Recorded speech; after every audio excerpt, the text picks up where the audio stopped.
Você está no canal Mapa do Dia com o pastor Oswaldo Lima. Hoje é domingo, dia 18 de maio de 2025. Bom estar com você novamente aqui. O que eu tenho para falar para você na lição de hoje é extremamente relevante e importante.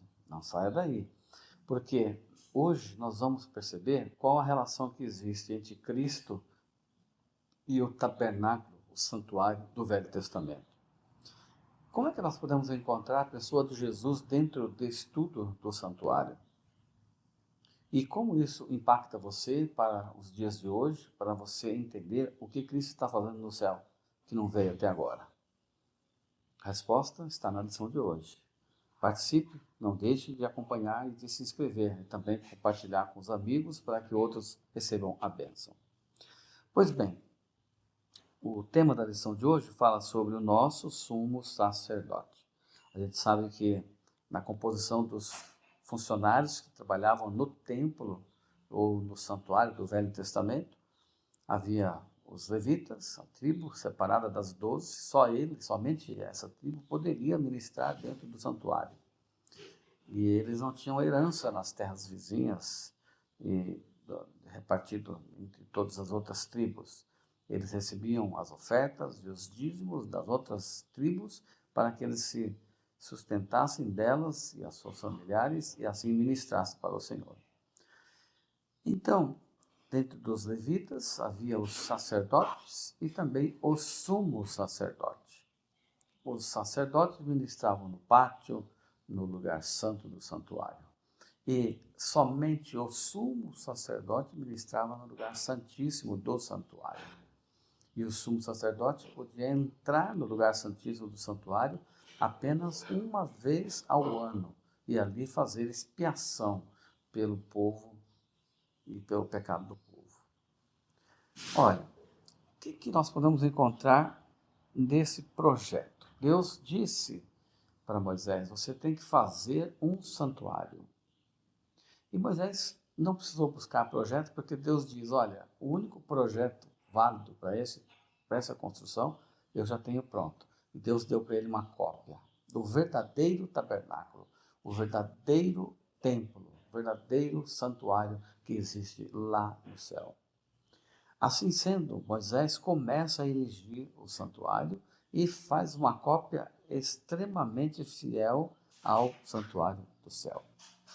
E aqui no livro de Hebreus, capítulo 9, 11 a 15, nós encontramos assim: quando, porém, Cristo veio como sumo sacerdote dos bens já realizados, mediante o maior e mais perfeito tabernáculo, não feito por mãos humanas, quer dizer, não desta criação, e não pelo sangue de bodes e de bezerros, mas pelo próprio sangue, seu próprio sangue, ele entrou no santuário, uma vez por todas, obteve uma eterna redenção.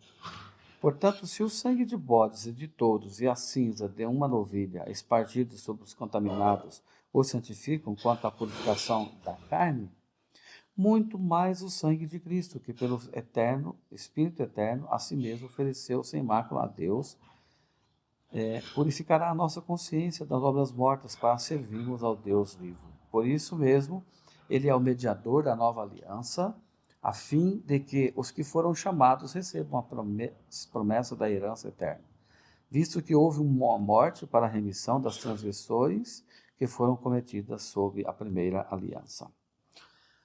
Somente a Igreja Adventista do Sétimo Dia prega a doutrina do santuário e é criticada por isso, como se estivesse ultrapassada, apegada ao Velho Testamento e não à mensagem que Deus tem no Novo Testamento. Contudo, é impossível pregar Cristo sem pregar o santuário.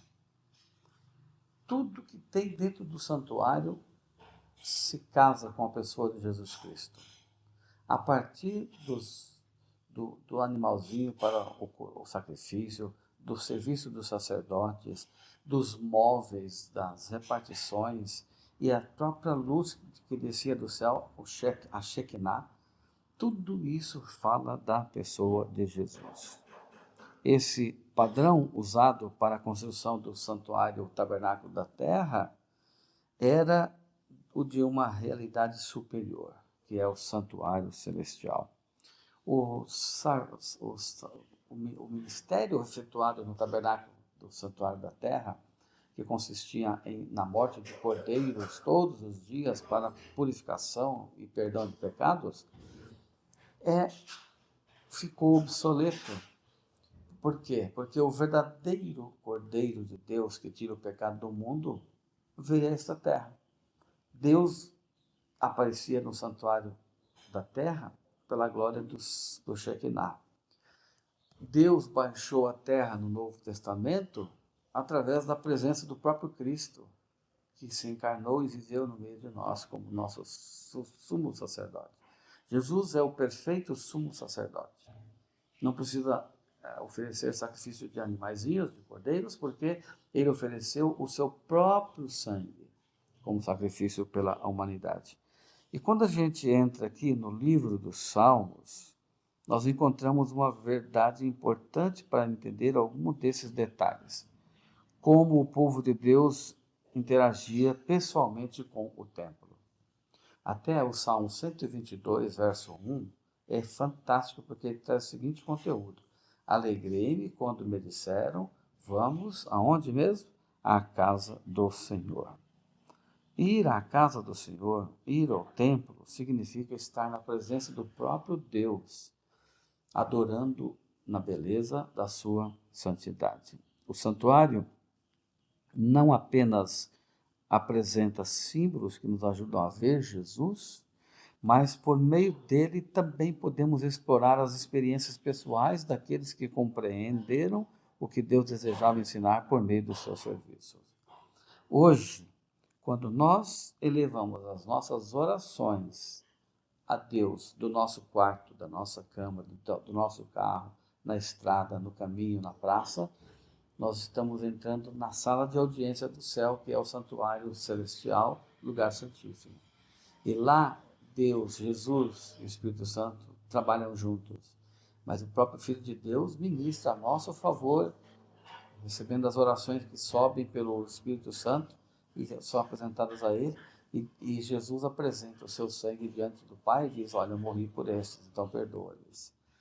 Então é uma coisa muito maravilhosa, é um privilégio muito grande a gente ter o conhecimento do que Deus significava para o povo e que o templo significava para Israel. E hoje a gente tem que tomar muita atenção, tomar muito cuidado, porque muitas vezes entramos no santuário da igreja, na igreja de hoje, e entramos descuidadamente, irreverente, e sem aquela noção que estamos na presença do Senhor. Que Deus nos ajude a buscar cada dia mais compreender que a casa do Senhor, terrena, ela é uma prefiguração do templo celestial. Quando a gente entra na igreja, na presença de Deus, nós estamos entrando na sala de audiência do Senhor. Que a gente possa confiar nesse sumo sacerdote, porque logo ele sairá do santuário celestial.